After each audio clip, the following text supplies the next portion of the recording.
The first thing I saw when I drove back into Briar Glen was my own handwriting nailed to the wall of the old bait shop. Not a billboard, not a welcome sign. A yellowed piece of notebook paper framed behind glass like a historical document with two crooked stick figures drawn at the bottom and the words, "I, Caleb Brooks, promise to marry Leah Hart someday, even if she gets bossy, especially if she gets bossy." I nearly drove my truck into a mailbox. I was 32 years old, coming home with 2 suitcases, 1 dead phone, and the kind of life people called successful right before it collapsed from the inside. I'd spent the last 8 years in Charlotte selling commercial insurance to men who collected watches more expensive than my first car. I had a downtown apartment with a view, a closet full of shirts I hated, and not one person who noticed when I stopped laughing. So I quit. No dramatic speech, no heroic exit. I just woke up one Tuesday, stared at my reflection in a bathroom mirror, and realized I'd become a man my 16-year-old self would have avoided at a gas station. By Friday I was driving home, and by noon I was parked in front of Leah Hart's bakery, staring at a childhood marriage contract I had apparently signed in purple crayon.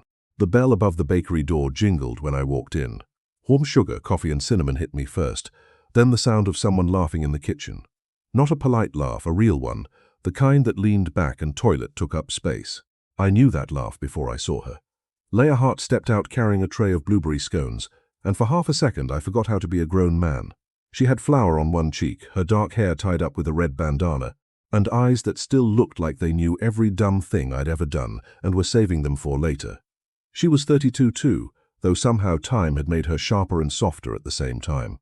The girl who used to race me barefoot through creek beds had become a woman with strong hands, tired grace, and a mouth that looked like it had learned restraint the hard way.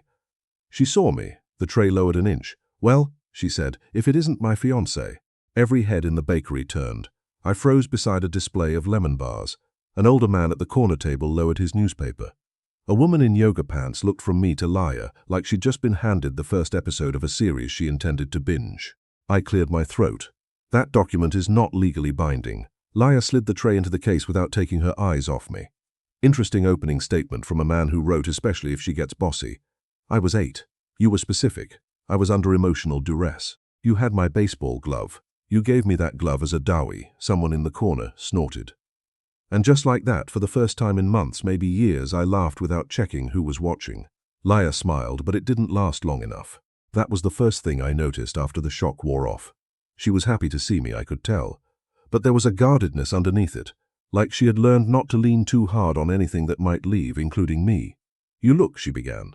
"Unemployed, expensive, and exhausted." "That's fair. You staying long, Caleb?" There it was, not "how are you," not "I missed you." A practical question wrapped around something tender. I looked down at my boots. I don't know yet. Her face changed so fast, most people would have missed it. I didn't. Leah turned to the espresso machine. "Then I'll make your coffee in a paper cup." That landed harder than it should have. When we were kids, Leah and I had been inseparable. My mom used to say we were two halves of one bad idea. We built forts in the woods, stole peaches from Mr. Whittam's tree, and once tried to baptize a raccoon because Leah thought it looked spiritually troubled. Then my dad died when I was 17, and grief turned me into someone obsessed with escape. I left for college, then internships, then jobs, then bigger jobs. At first I called, then I texted, then I became one of those people who said we should catch up soon. Like soon was a place you could visit. Leah stayed. She took over her grandmother's bakery, cared for her mother during cancer treatments, and became the kind of woman people depended on. The kind I used to depend on before I mistook leaving for becoming. She set the coffee in front of me. Paper cup, black, 2 sugars, she remembered. I wrapped my hand around it. You still know my order. I remember lots of useless things, like our engagement. That one's on public display, so technically the town remembers it for me. I glanced toward the window. Why is that thing hanging at the bait shop? Because Eddie found it in an old tackle box after his dad passed. And because this town has no respect for privacy or childhood stupidity, and you let him frame it. She leaned on the counter close enough that I caught vanilla and lemon on her skin. "Let him, Caleb. Your promise has been bringing tourists into my bakery for 5 years. My promise. People take pictures. Come in, ask if I'm the bossy girl. I sell them scones. Honestly. You've been a decent business partner." I smiled. "Do I get royalties?"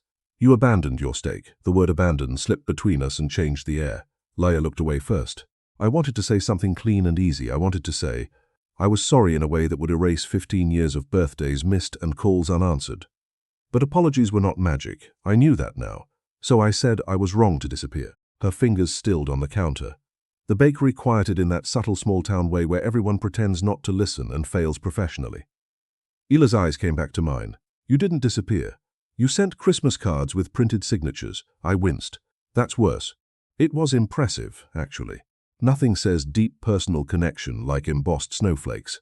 I deserve that. You deserve more. But we're working. A line formed behind me, giving us both an excuse. I stepped aside and watched her move through customers with easy warmth. She knew everyone's name, their orders, their troubles. She teased a retired teacher about flirting with the pharmacist. She slipped an extra muffin into a paper bag for a teenage boy and told him not to tell his mother. She belonged here in a way I never had, or maybe in a way I'd been too scared to. And watching her, I felt something old wake up. Not nostalgia that was too small. It was the pull I used to feel when she grabbed my wrist and said, "Come on, Caleb." Like the world was waiting and I was taking too long. When the rush eased, I was still there. Laya lifted an eyebrow. You planning to haunt the pastry case all day? I was thinking about buying a scone, big spender, and asking you to dinner. The words came out before I could polish them into something safer. Her hand paused over the register. The room noticed again. Of course it did. A fork actually stopped halfway to someone's mouth. Laya's expression didn't soften. If anything, it sharpened. Dinner, she repeated. Yes, with me. That's usually how asking works. After 15 years of paper cup friendship, I'm trying to upgrade to ceramic. That almost got her. One corner of her mouth betrayed her before she caught it.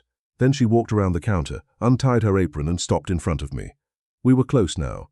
Too close for the town not to inhale as one body. She looked up at me, and for a second I saw the girl from the creek daring me to jump from the high rock first. You remember what you promised me when we were 8, she asked. To marry you even if you got bossy. Especially, I corrected. Her eyes held mine. Then prove you meant it. My pulse kicked once hard. How? Laya took my coffee from my hand, poured it into a ceramic mug, and set it on the nearest table. Then she pointed to the empty chair across from it. Stay, she said. Not forever, not yet. Just through one cup of coffee, no phone, no escape plan, no pretending you came back by accident. She leaned closer, her voice low enough that only I could hear. And if you can tell me the truth about why you really came home, Caleb Brooks, maybe I'll let you ask me to dinner again. I sat. It should not have felt like a grand romantic gesture, lowering myself into a wooden chair in a bakery at 1 in the afternoon. But Laya watched me do it like I'd stepped onto a bridge between who I'd been and who I might still become. She took the chair across from me. The whole bakery pretended not to care so aggressively that Mrs. Bellamy knocked over a spoon jar. Laya folded her hands around her own mug. Start talking right here. You afraid of witnesses? I'm afraid of your customers live commentating my emotional collapse. They'll be respectful. From the corner, Eddie called. No, we won't. Laya didn't look away from me. Ignore Eddie. He peaked in 1987. I heard that you were meant to. I laughed and some of the tightness in my chest loosened. Then Laya waited. That was always her most dangerous skill. She could outwait anyone, teachers, parents, weather, me. Especially me. I stared into my coffee. I came home because I hated my life. Her expression changed, not softened.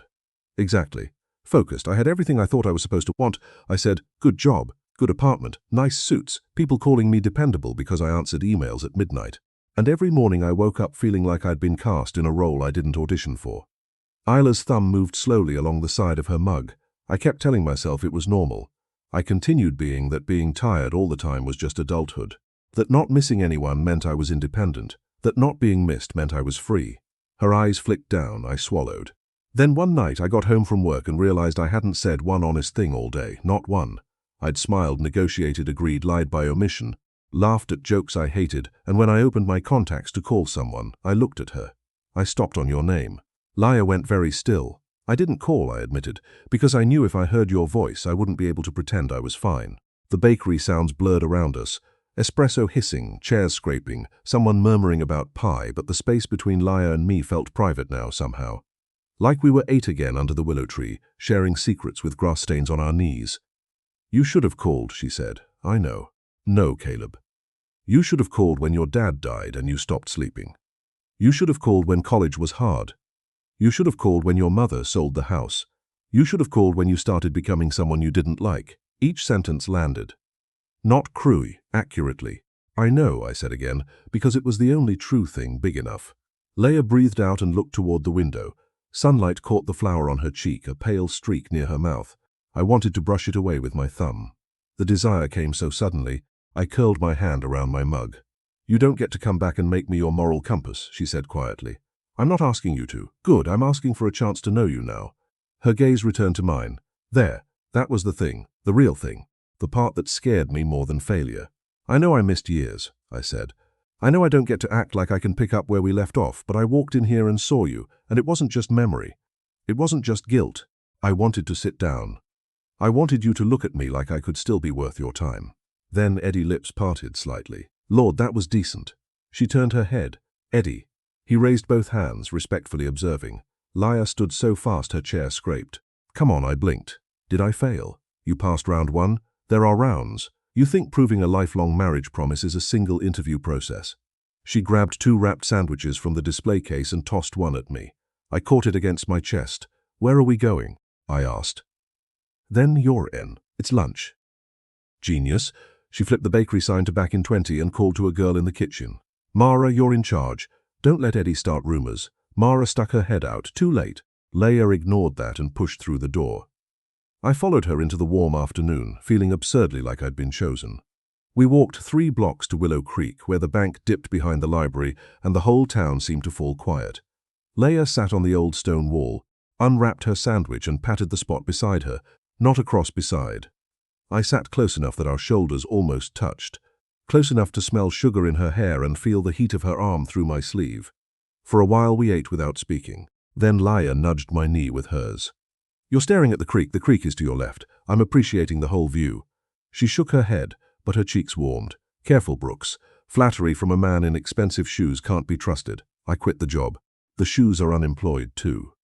Tragic. Do they need a support group? They're hoping a baker takes pity on them. Can they need dodo? I can learn. She studied me, teasing, fading into something more dangerous. Hope maybe, or the fear of it. You mean that? She asked.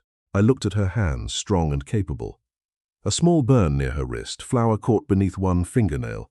Hands that had built a life while mine had signed contracts. I don't want to run this time. The breeze lifted a loose strand of hair across her cheek. This time I didn't stop myself. Slowly, giving her every chance to move away, I reached out and brushed it back. My fingers grazed her temple. Isla's breath caught. The whole world seemed to narrow to that one soft sound. Her eyes lifted to mine, and suddenly we weren't joking. We weren't kids. We weren't the promise on the bait shop wall. We were a man and a woman sitting too close by the creek, remembering everything and discovering something new. Caleb, she whispered. Yeah, if you hurt me again, I'll make it educational. A laugh broke out of me, low and helpless. That is the most romantic threat I've ever received. I'm serious, I know. My hand was still near her face. She didn't pull away. I'm not asking you to trust me today, I said. Just don't decide I'm already gone. Her eyes shone, though she rolled them like that might hide it. You always did make unfair requests. Then she leaned in and pressed her forehead to my shoulder. It was not a kiss. Somehow it felt more intimate.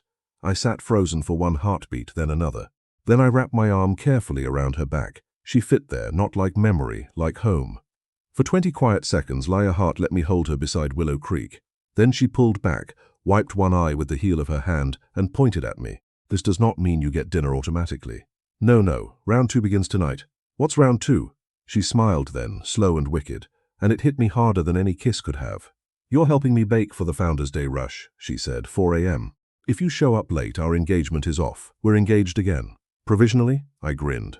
Does provisional include hand-holding? She stood, dusted crumbs from her jeans, and held out her hand. Only on the walk back, she said. Don't get arrogant. I took her hand. Her fingers slid between mine like they remembered the way. At 3:47 the next morning, I stood outside Heart and Hearth Bakery with wet hair, 2 coffees, and the nervous energy of a man arriving for a first date disguised as manual labor. The town was dark except for the bakery windows, glowing gold against the empty street. Leia opened the door before I could knock. She wore leggings, an oversized sweatshirt, and a sleepy scowl that did absolutely nothing to make her less beautiful. You're early, she said. I was afraid of losing my provisional status. Her gaze dropped to the coffees. Bribery preparedness, what's mine? Lavender latte, oat milk, 1 pump vanilla. She took it slowly. You remember that? I asked Mara yesterday. Leia stared at me. I shifted. That felt more honest than pretending. A smile tugged at her mouth. That answer gets you inside. The bakery before dawn was a different world. Quiet, warm, intimate.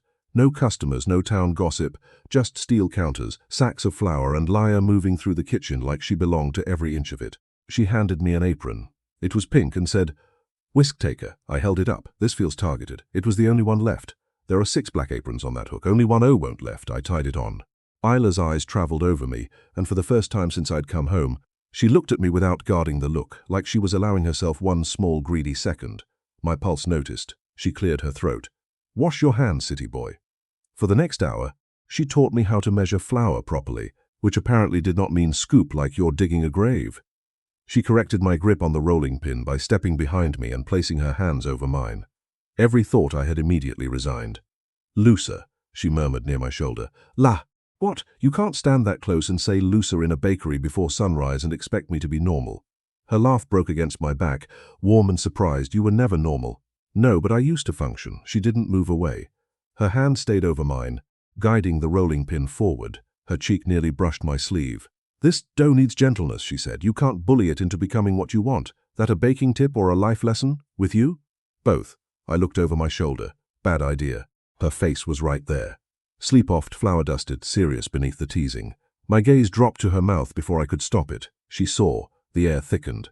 For one suspended second, I thought she might kiss me, or I might kiss her, or the dough might rise from sheer tension. Then a timer shrieked. We jumped apart like teenagers caught in a church basement. Laya grabbed a towel and opened the oven, saved by the croissants. I'm starting to resent pastries. You'll respect them by noon. By 5:30, I had flour on my shirt, butter on my forearm, and a deep understanding that Laya Hart was not merely a baker. She was a commander of controlled chaos. She moved trays in and out, checked proofing dough, stirred glaze, answered Mara's sleepy questions, and still noticed every time I reached for the wrong utensil. You're good at this, I said. She slid a pan onto a rack. At yelling at you? At building something people love? She paused. The compliment landed somewhere tender. I could tell because she immediately reached for sarcasm and missed. It's just muffins. No, I said, it isn't. She looked at the kitchen around us, at the worn counters and old brick walls. My grandmother used to say bread was the closest thing to proof that patience mattered. She sounds wise. She was terrifying. Ah, family tradition. Laya pointed a spatula at me. Careful, you're one bad joke from dish duty. I thought I was already on dish duty. You're on romantic probation. It overlaps. I grinned. Romantic probation sounds promising. It sounds supervised by you. Obviously. Then I accept all terms. Her expression shifted again, that reluctant warmth blooming before she could stop it. At 6, while the first pink light touched the windows, we sat on overturned flour buckets and split a cinnamon roll too ugly for the display case. Laya tore off a piece and held it out to me. I leaned forward and took it from her fingers. Her eyes darkened. Neither of us spoke while I chewed, which was ridiculous because it was cinnamon and sugar, not a vow. But her thumb had brushed my lower lip, and suddenly every inch of space between us had meaning. You have icing, she said softly. Where? She reached out, then stopped. You're going to make this difficult. I was hoping. Her thumb touched the corner of my mouth, gentle, careful. I caught her wrist, not to stop her, just to keep her there. Layla, I said, my voice rough. Her gaze lifted. This time there was no timer, no customers, no Eddie, just her wrist in my hand, and my heart behaving like it had been waiting 15 years to make one simple decision. I want to kiss you, I said. Not because of the promise, not because of who we were, because of who you are right now. Her breath trembled, and then she whispered, Prove it. So I did. I kissed her slowly, giving her time to change her mind. She didn't. Laya leaned into me with a small sound that wrecked me. Her hand slid to my jaw, flour cool against my skin, and she kissed me like she was angry at how much she'd missed me, like she was relieved, like she was still deciding whether I deserved it and hated that her mouth had voted yes. I stood, pulling her gently up with me, and she came willingly. We ended up against the counter, not rushed, not careless, just close. Her fingers curled in the front of my apron. When we broke apart, her eyes stayed closed for a second. I rested my forehead against hers, round 2. She opened her eyes, incomplete. I laughed under my breath. Harsh, I need more data. I'm available for further study. Her smile was soft enough to hurt. That's what I'm afraid of. Before I could answer, my phone buzzed on the counter. I ignored it. It buzzed again. Leia glanced down. The screen lit with a name from my old office. Grant Voss. You can get that? She said too lightly. No, Caleb. I picked up the phone, turned it off, and set it face down. Her eyes searched mine. What if it's important? It probably is. I took her hand, but not more important than this. She looked at our joined fingers as if she didn't trust them not to vanish. Then she squeezed once. Good answer, she said. By 7, the front door opened and Founders' Day swallowed us whole. But every time Leia passed behind me, her hand skimmed my back. Every time I looked up, I caught her smiling before she pretended not to. And when Mara arrived fully awake, took one look at us and said, Oh, finally. Laya threw a dish towel at her. At 9, Laya slid a box of pastries into my hands. Delivery Town Hall. Don't drop them. Yes, ma'am. She leaned closer, voice low. And Caleb? Yeah. Her fingers brushed the knot of my ridiculous pink apron. If you come back after the delivery instead of disappearing, I'll consider dinner. I bent and kissed her cheek right at the edge of her smile. I'm coming back, I said. This time I meant it before she asked me to prove it. Town Hall was 6 blocks away. It took me 40 minutes. Not because I got lost, because Briar Glen had apparently formed a committee dedicated to stopping me every 12 feet and asking whether Laya had accepted my proposal yet. By the time I delivered the pastries, smiled through 3 versions of We Always Knew, and escaped Mayor Finch's attempt to recruit me for the dunk tank, my phone had revived itself in my pocket. 12 missed calls, all from Grant Voss. I stood on the town hall steps with an empty pastry box in my hand and the kind of dread that belonged to my old life. The one with glass conference rooms and quarterly projections and men who said family like it was a weakness. I called back. Grant answered on the first ring, Brooks, finally. Good morning to you too. Where the hell are you, Briar? Glenn. A pause. That's not funny. It wasn't a joke. You walked out during renewal season. Do you understand the hole you left? I looked across the square. The Founders' Day banners fluttered between lampposts. A kid chased bubbles near the fountain. The bakery windows glowed on the corner, and through them, I could just make out Laya moving behind the counter. My chest eased. Grant, I resigned. You had a bad week. We all have bad weeks. Come back Monday. We'll talk title bump, retention bonus, whatever you need. A month ago, those words would have hooked into me. Title, bonus, need. Now they sounded like someone offering me a more comfortable cage. I'm not coming back Monday. Don't be stupid. This little hometown crisis, I gripped the box tighter. It isn't a crisis, I said. It's my life. Grant laughed once sharp. Your life is here. I looked at Laya again. She leaned over the counter, laughing at something Mara said. Flower in her hair. Sunlight on her face. No, I said quietly. Never was. I ended the call before he could answer. Then I stood there breathing like I just set down something heavy. When I got back to the bakery, the morning rush had become controlled disaster. Laya was ringing up customers with one hand and boxing muffins with the other. She spotted me over the crowd. Her face changed. Not much, just enough relief. It hit me harder than any kiss had. I lifted the empty box like proof. She rolled her eyes, but her smile stayed. For the next 3 hours I worked wherever she pointed. I poured coffee badly. I restocked napkins with excessive seriousness. I told Eddie he could not pay for a cherry turnover with fishing advice. Laya watched me from behind the counter, amused and careful and bright. At noon she grabbed my wrist and pulled me into the back kitchen. The door swung shut behind us, muffling the noise.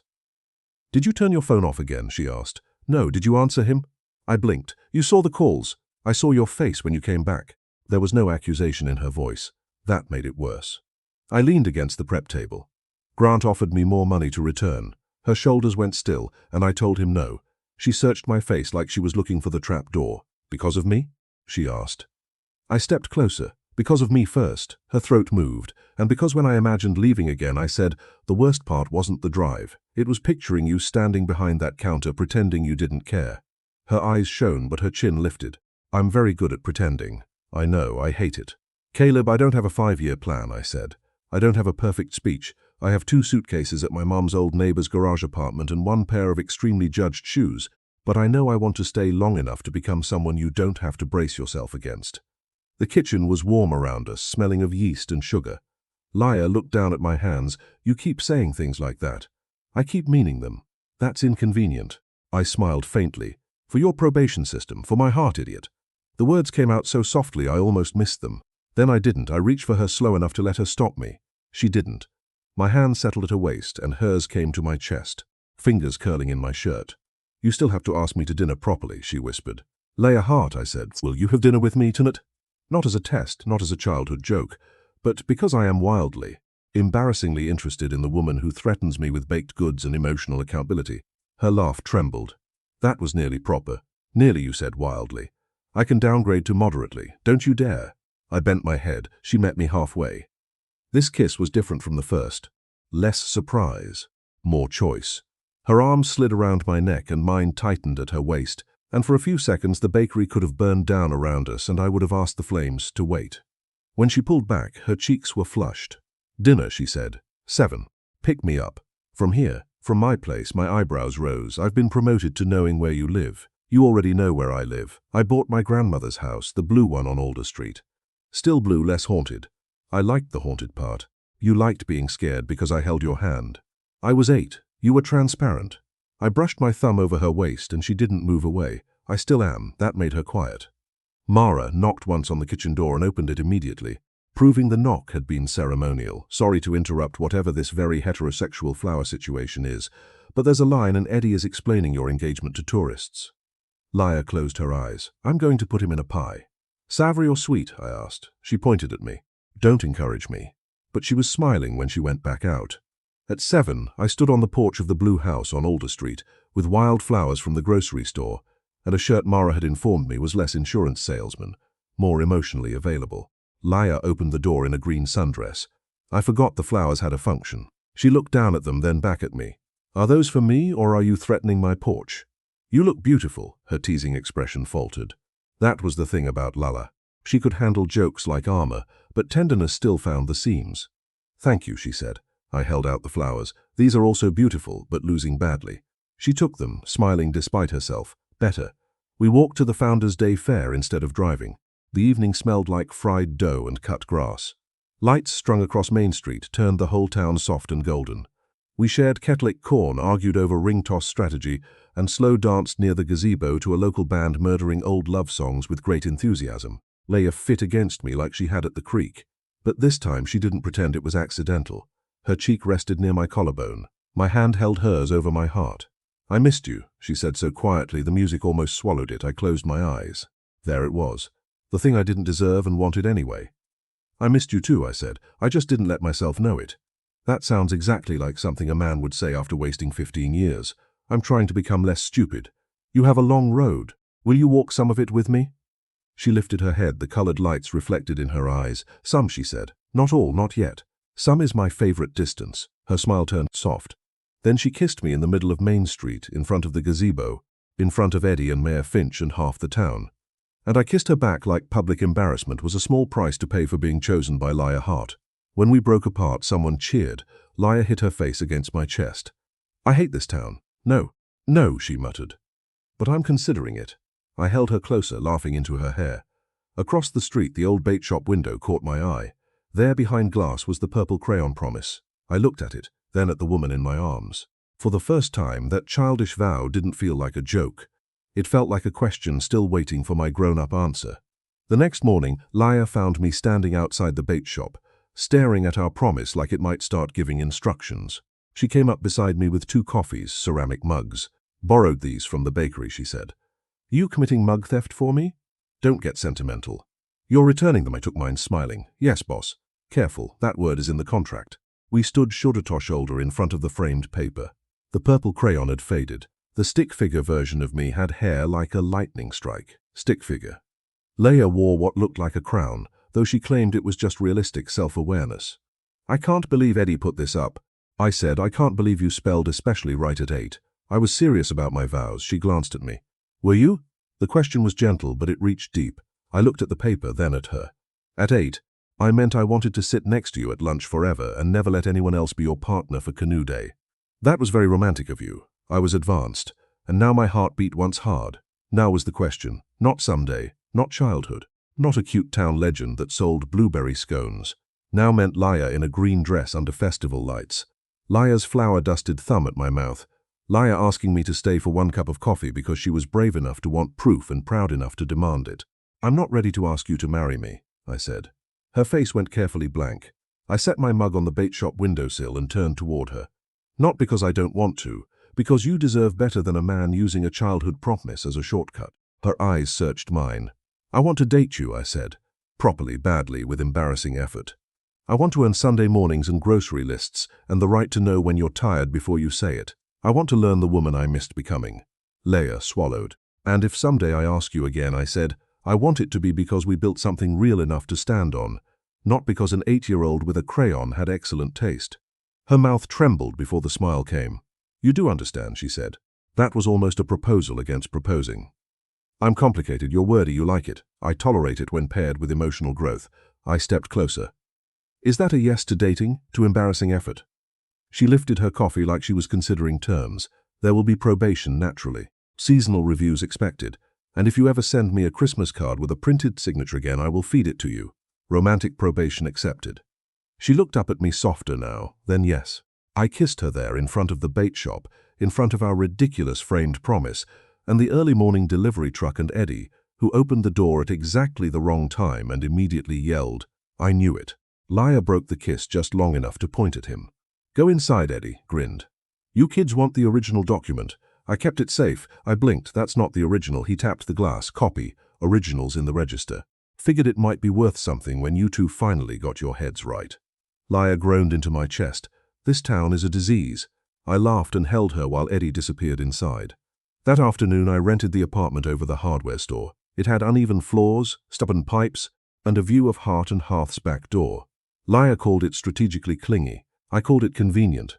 I found part-time work helping Mr. Alvarez restore old houses, which turned out to be satisfying in a way spreadsheets had never been. At night I helped Laya close the bakery. Some evenings we ate takeout on flour buckets. Some nights we argued about music while washing pans. Sometimes she kissed me against the walk-in cooler and told me I was still on probation, which made me highly motivated to improve. We didn't become perfect.